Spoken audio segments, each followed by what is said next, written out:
Earlier said that about 5% of college students are going into fields of like medicine, law, and engineering, was it? Let me clarify. Okay, yes, yeah. as far as they're going to be able to get postgraduate degrees. So they will go all the way up and get their Juris Master, or they will end up passing the bar or becoming a doctor, right? Okay. So it's easy to say doctors, lawyers, Yeah. but healthcare professionals, if you count nurses or people that work in healthcare, that number is closer to 20. Okay, so 5%.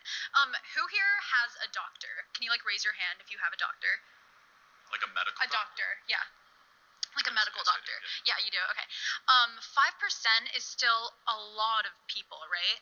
Of course, but Yeah. that means 95% might not need to exist at the institution. I don't think that's the takeaway. Just because 5%, which is still millions of Americans Wait, all hold on a across the second. board. But if you were to say, hey, we only have medical schools, only have legal, we can get rid of gender studies, get rid of.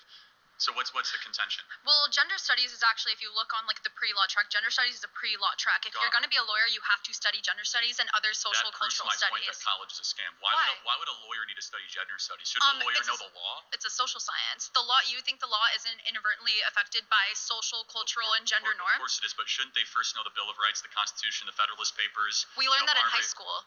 Okay, so what is Marbury versus Madison? I haven't been in high school for a really long time. I'm not trying to be a lawyer.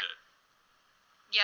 So high schools are like it's public high school. What was Brown versus the Board of Education? That's for desegregating schools. Okay, good. Yeah, which Project 2025 wants to like defund the Department of Education. Who wrote the Constitution?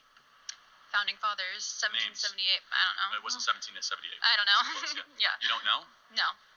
Okay. Well, this is the point: is that you don't learn it in high school. You don't even learn. Our law school's not learning it. So maybe. Well, I'm not in law school. No, the point is that you were saying they already learned it, and they don't. I don't want this to be a pop quiz or trivia. I didn't go to college, and I'm asking you very basic civic questions, and you're paying to go to college, and you can't answer them. That's so fair, but I think. Thank you. Sorry.